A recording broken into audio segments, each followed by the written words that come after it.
Hello and good afternoon. The circumstances surrounding the death of the fugitive gunman Raoul Moat are to be investigated by the police watchdog. Moat killed himself in the early hours of this morning after a 6-hour standoff with armed officers on a riverbank near Rothbury. It's emerged that taser stun guns were fired while attempts were being made to persuade him to give himself up peacefully. Greg Wood reports from Rothbury. Forensic teams have now moved in to make a minute examination of the river and the banks where Raoul Moat decided to end his life.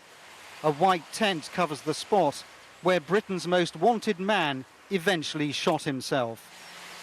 It was on stepping stones over the river in the very heart of Rothbury yesterday evening that police finally tracked down the man they'd been hunting for 7 days. Members of the public were in the area at the time. A local newsagent told us his son had been walking his dog by the river. He caught sight of someone in his eye to the right of him, who at first he just assumed was someone fishing. And as he walked further on, the guy came out from behind the bushes and he looked at him and thought, is this the guy everyone's looking for? And then he thought, yeah, it is the guy that people are looking for, so he turned and walked away from him. And within 20-30 seconds he was converged on by quite a large number of police with guns telling him just to run, run, run. During a 6-hour standoff, police negotiators urged Raoul Moat in the grey top to put down his gun. Local residents were close enough to hear Moat's words. There's a floodlight on him. I would say maybe he's a bit agitated by rubbing his face and what have you, the times I've observed him.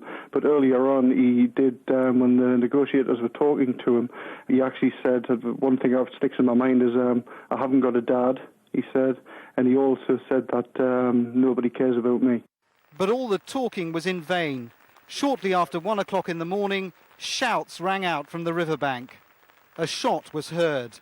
Raoul Moat's self-inflicted wound proved fatal. Police officers were striving to persuade Mr. Moat to give himself up peacefully. During this time, officers discharged taser.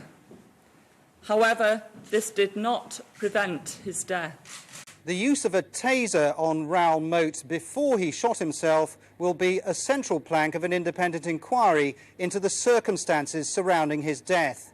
It'll examine why the taser was used and whether it was designed to try and prevent him from harming himself.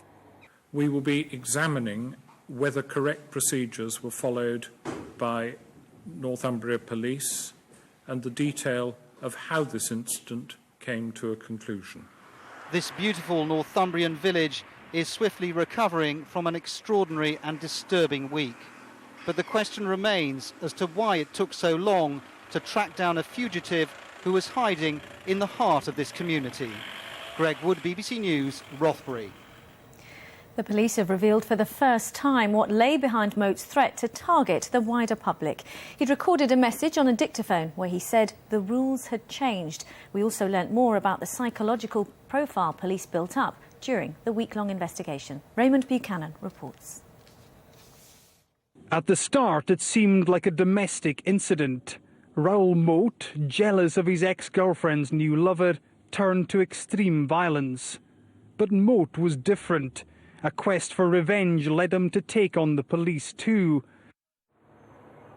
And they responded with one of Britain's highest-profile manhunts. But today, detectives revealed just what a threat he posed. At one of Moat's hideouts, police discovered a dictaphone recording with a chilling message. He disclosed his upset and annoyance at how the media had reported certain facts and believed the police may have been involved in this. At this time, he said the rules had changed and his threat had now moved to the wider public. And that made the need to understand the fugitive even more urgent. Detectives profiled the killer. It said he felt disrespected. He liked to be in control. His personality was rigid and inflexible. I've been absolutely terrified while he's been around, thinking, oh, has he come up here to look for me? You know, does he want to hurt me or does he want to speak to us? In his final hours, Moat was no longer in charge. Surrounded by armed police, he spent 6 hours facing capture. And so, once more, he took control. It might well be that at the latter few moments of his own life, he felt that by taking his own life, he regained control from the police. The question now is, did the police act appropriately? Was the manhunt and the standoff which ended by this riverside the best way to deal with a controlling killer like Moat? And did the firing of that taser influence the final outcome? Raymond Buchanan, BBC News, Rothbury. Let's go live now to Greg Wood in Rothbury. Greg, what's the latest? Well, we've just had a statement from Sally Brown, the mother of Chris Brown, who was shot and fatally injured by Raoul Moat in Gateshead last Saturday. She said she was relieved that it was all over without any further injury or loss of life, but she asked to be left alone to grieve for her son in private. We've also been told within the past hour that in fact 2 tasers were deployed by 2 separate officers in those last moments or last hours of Raoul Moat's life. So questions for the police to answer about how this all ended, but also about the wider operation. It's pretty clear that Raoul Moat was either in or around the village of Rothbury for most of last week. There were numerous reports of sightings of him. It's even suggested he broke into people's allotments to feed himself. So Britain's most wanted man, if you like, remained hidden in hiding at the very heart of this massive police investigation. Greg, thank you. Greg Woods in Rothbury there. On to other news now, and the Archbishop of York, John Sentamu, has used his address to the Church of England Synod to attack criticism of the Archbishop of Canterbury, Rowan Williams.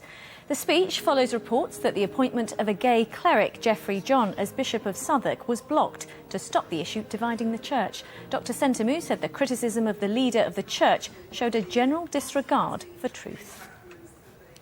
A Royal Marine killed in an explosion in Afghanistan has been named as David Charles Hart. The 23-year-old from 40 Commando died while on foot patrol on Thursday in Sangin in Helmand province. His parents said they were immensely proud of his achievements.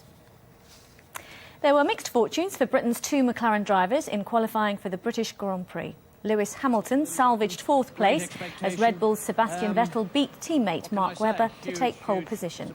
But world champion Jenson Button had a miserable session and could only manage 14th. And that's it for now. I'll be back with more from the newsroom at 10 o'clock on BBC One. Now, though, it's time to join our news teams where you are. Have a good evening.